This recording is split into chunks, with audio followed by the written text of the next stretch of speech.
Organisasi input-output merupakan peralatan antarmuka bagi sistem bus atau switch sentral yang mengontrol satu atau lebih perangkat periferal. Tidak hanya sekedar modul penghubung, tetapi sebuah piranti yang berisi logika dalam melakukan fungsi komunikasi antara periferal dan bus komputer. Sebagai piranti antarmuka ke CPU dan memori melalui bus system, serta sebagai piranti antarmuka dengan peralatan periferal lainnya dengan menggunakan link data tertentu. Organisasi input-output adalah suatu komponen dalam sistem komputer yang bertanggung jawab atas pengontrolan sebuah perangkat luar atau lebih. Bertanggung jawab pula dalam pertukaran data antara perangkat luar tersebut dengan memori utama ataupun register-register CPU. Serta berperan dalam antarmuka internal dengan komputer dan antarmuka dengan perangkat eksternalnya untuk menjalankan fungsi-fungsi pengontrolan. Proses fungsi komunikasi antara CPU dan modul input-output. Command decoding, yaitu modul input-output menerima perintah-perintah dari CPU yang dikirimkan sebagai sinyal bagi bus control. Data, pertukaran data antara CPU dan modul input-output melalui bus data.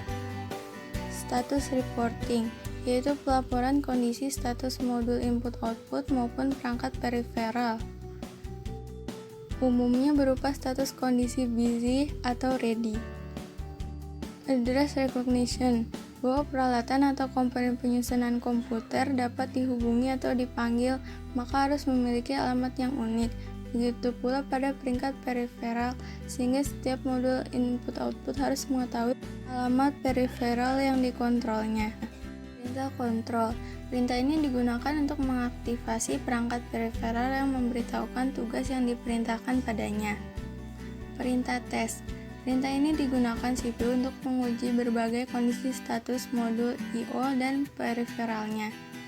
Perintah read. Perintah pada modul I/O untuk mengambil suatu paket data kemudian menaruh dalam buffer internal. Perintah write. Perintah ini kebalikan dari read. CPU memerintahkan modul I/O untuk mengambil data dari bus data untuk diberikan pada perangkat periferal tujuan data tersebut.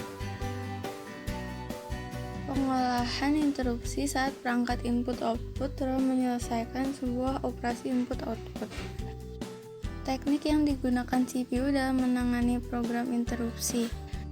Multiple interrupt lines merupakan teknik yang paling sederhana, menggunakan saluran interupsi yang berjumlah banyak, tetapi tidak praktis untuk menggunakan sejumlah saluran bus atau pin CPU ke seluruh saluran interupsi modul-modul input-output.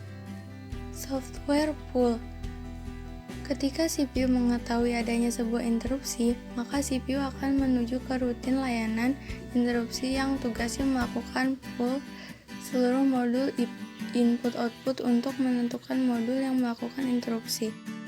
Kerugian software pull adalah memerlukan waktu yang lama karena harus mengidentifikasi seluruh modul untuk mengetahui modul input-output yang melakukan interupsi. Daisy chain. Daisy chain merupakan teknik yang lebih efisien. Apabila ada permintaan interupsi, maka CPU akan menjalankan sinyal acknowledge yang berjalan pada saluran interupsi sampai menjumpai modul input-output yang mengirimkan interupsi. Abritasi bus. Ketika abritasi bus, modul input-output memperoleh kontrol bus sebelum modul ini menggunakan saluran permintaan interupsi. Direct Memory Access.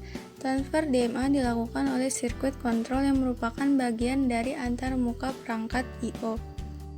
Controller DMA melakukan fungsi yang biasanya dilakukan oleh prosesor pada saat mengakses memori utama.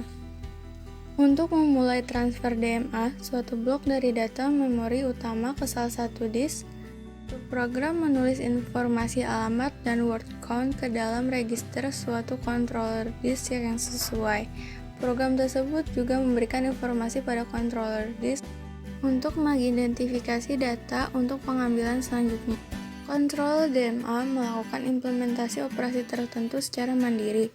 Pada saat transfer DMA diselesaikan, fakta ini direkam di dalam register status dan kontrol saluran DMA dengan message bit down.